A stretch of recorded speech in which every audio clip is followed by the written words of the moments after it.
तो 2 चमाट में उधर स्टेज पे बजाता। हमारी फॉल्ट है ना, हम सिर पे चढ़ा। MVPs are not an elite level of achievement. मैं बहुत ब्रूटल और बहुत एकदम ऑनेस्ट होकर आपको बोल सकता हूँ, बट वो चीज अच्छी नहीं लगेगी। Goal is Indian representation. दिल दिल टूट चुका है इंडियन टीम के परफॉर्मेंस के बाद। अब मैं क्या बोलूँ, अभी खराब खेल रहे तो खराब खेल रहे ब्रो, हमारी फॉल्ट है ना, हम सिर पे चढ़ा देते कि हाँ हम बाहर जाके ये कर देंगे वो कर देंगे। और आई थिंक लोगों को अब रियलाइज होता होगा कि जो चीज आपके पास है तब तक उसकी कदर है, जो चीज चली जाएगी जब आपके पास वो चीज रहती है आपको कदर नहीं रहती है, जो चीज निकल जाती है तब आपको कदर होती है। मैं अगर टीम को किस तरह से हेल्प कर सकता हूँ मैं वो कर दूंगा।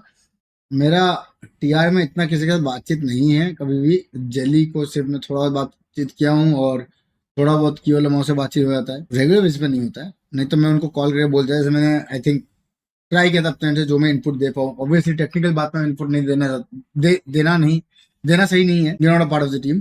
बट हाँ, हम थोड़ा बहुत एक्सपीरियंस जो है मेरा इंटरनेशनल के हिसाब से, मैं उतना शेयर किया था विस्गोड और आतंकी के साथ। मैंने ट्राई किया था आरू को बताने का, बट आरू का उस टाइम पे आई थिंक फोन रिंगिंग पे नहीं था, मतलब कॉलिंग कॉलिंग पे जा रहा था व्हाट्सएप पे। तो मैंने विस्गोड और आतंकी से थोड़ा सा पेट टॉक किया था, and maybe somehow it help them a bit to stay motivated कि दुनिया तो गाली दे रही है, वो गालियों को साइड रख के आप अपना बेस्ट दे के आओ। तो उन्होंने दिया। I think the third day they played fearlessly, but it was not enough. मैं और न्यूट्रिनो हम लोग बेसिकली डब्ल्यूसीजी के लिए रोज खेल रहे हैं, राइट। मैं, लॉल्स, न्यूट्रिनो, साक्षी, सिटी सुशी का नाम साक्षी है, तो हम लोग रोज खेल रहे दो एक दो घंटा। तो न्यूट्रिनो ने वही बोला। बात अगर आपको पता है, Neutrino is one of the most decorated esports player of our country. उसने वही बोला कि यार स्काउट, हम भी जब कॉर्डन में कम्पीट कर रहे थे इंटरनेशनली, गॉडल का जो न्यूट्रिनो है, तो उसने बोला कि हमने इंडियन सर्किट ही बंद कर दिया था फॉर 6 मंथ्स, तब जाके हम उस लेवल को मैच कर पा रहे थे। बीजेएमआई में वही करना जरूरी है। और पहली बात तो यार, बीजेएमआई में डिसिप्लिन आना बहुत ज्यादा, बहुत बहुत बहुत बहुत ज्यादा इंपॉर्टेंट है। इंडियन प्लेयर्स आर लाइक कुएं के मेंढक, उन्हें पता भी नहीं है कुएं के बाहर बहुत बड़ी तालाब। हाँ हाँ यार, एक्चुअल में कुएं से बाहर कभी निकले नहीं है तो कैसे पता चलेगा बाहर की मछलियां कितनी बड़ी है। और हमारी ही फॉल्ट है सबसे मेजर कि हम इतना हाइप करते हैं चीजों को। एक छोटे से क्लचेस को हम इंडिया के अंदर भगवान बना देते हैं, वो नहीं होना चाहिए।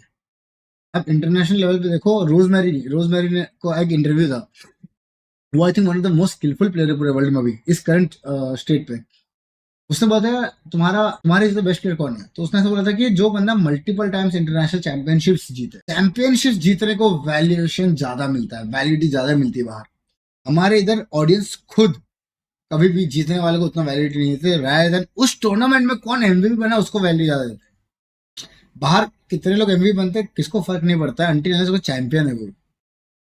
सोचो, हमें इंडिया के अंदर वो चीज ऑडियंस को समझना पड़ेगा कि इस गेम के अंदर MVPs are not an elite level of achievement. और अभी बहुत सारे लोग ऑफेंड हो जाएंगे, तू नहीं बना है तो को क्या पता ये हो। ठीक है भाई, मैं नहीं बना हूं, भाई जनरल में मैं सोचो यार कि you need to win championships. वो हमें ऑडियंस को वो करना पड़ेगा। अभी कैसे होता है कि इंडिया के अंदर सेल्फ ग्लोरिफिकेशन इतना ज्यादा होता है कि एक एवरेज प्लेयर भी एक क्लच के बाद जनता उसको भगवान बना देती है। वो नहीं होना चाहिए। There should be consistency. I think consistency, there is only one player in India who has been consistent, और उसके अलावा and still he gets disrespected. Apart from that there are people who have won multiple times, still they are also being disrespected. Kamraj, Destro, Shadow, इन लोग सब इतना multiple time लोगों ने championship जीती है। जनता उनको भी गाली देती है, बट नहीं, उनकी टीम में से कोई बंदा हल्का सा भी क्लच कर दे वही भगवान है। What makes it different from international versus national hunger? People here they don't have the same hunger like we used to have. State of facts भाई, तुमको जेन्युइनली बताऊं, हम लोग जिस हिसाब से खेलते थे ना पहले कि मैं इंडिया के फ्लैग के साथ नीचे नहीं रहना है, वो वाला हंगर है ही नहीं। मैं मुंह पे बोलता हूं bro. Cut the salaries, 99% of the BGMI players will stop playing. यहाँ पे ये चल रहा है आज के डेट पे, पैसा उसके लिए जरूरत है अभी। हाँ ठीक है, नो डाउट।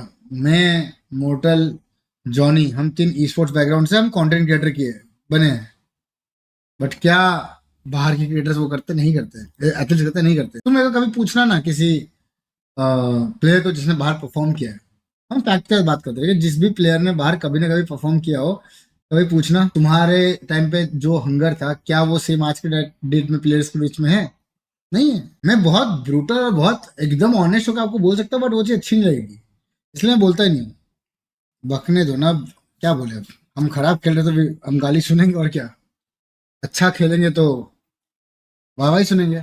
हम थे ना, we were once in the top 3 regions of the world. हम उस लेवल पर पहुंचे थे। TSM and OR did it. 2 ही टीमें आज तक इंडिया में जिन्होंने कुछ इम्पैक्ट डाला है, कुछ उखाड़ा नहीं है। ठीक है, फैक्ट है, कुछ उखाड़ा नहीं। जीतेंगे तो उखाड़ेंगे। हाँ, बट 2 ही टीम है, फैक्ट है। मेरे को बताओ, which other team has ever performed internationally? You guys tell me, in last 8 years. In last 8 years, which team has ever performed? No, Fnatic IND has not never performed. Yeah, I think NTT जो TSM पहले थी, OR Fnatic हाँ थी। 8 bit when? Just a question भाई, when? भाई कितना आसानी से लोगों ने ओआर और टीएसएम एनटीटी आईएनडी Fnatic इन लोग के जो किया करता था उस पे ऐसे ऐसे बोल दिया कि अरे ये तो बहनचोद उस टाइम पे कोई खेलता नहीं था इसलिए इन लोग ने अच्छा खेला। I hope people realize that the people who used to play back in the days in international stage, they did something. I hope आप लोग को उसकी वैल्यू समझ आए। Thak bhai, shout out. Please, what's your opinion on Soul Winning CGC with Smash Roll overall winning with domination performance? Great job, but the year has end. Goal is Indian representation. तो उस पर work करते हैं. 2026 should be bright. Very confident on the lineup. Very very excited. बस ये breaks से थोड़ा डर लगता है, जो 1.5-2 महीने का ब्रेक लग जाता है. आई एम अज्यूमिंग कि इवेंट एटलीस्ट क्राफ्टन अवार्ड्स तक तो शुरू अनाउंस नहीं होगा. तो आप पकड़ लो, क्राफ्टन अवार्ड्स मिड जैन में होते हैं, which I have no clue about. अगर मिड जैन में होते हैं तो फिर आप पकड़ लो भाई, बहुत टाइम है. तब I miss my previous super chat. Hasan भाई, थैंक यू फॉर अनदर 100. एसिडल स्टोर कब लाइव होगा? Like I said, expect somewhere around March. मेरे को क्या लगता है पता है, ये जेली जितने टाइम टॉर्चर हुआ था ना, सैक जेली, ये अपने से आज ना बदला ले रहा है चैट. ये हमसे आज बदला ले रहा है 110%. 110% ये हमसे बदला ले रहा है. अगर मेरी टीम बाहर जाती और मैं रिटायर्ड रहता और मैं और घातक रहते वो टीम के मेंबर्स, और मेरी टीम ऐसा खेलती, तो 2 चमाट में उधर स्टेज पे बजाता, फिर अलग से जो कुटाई होती.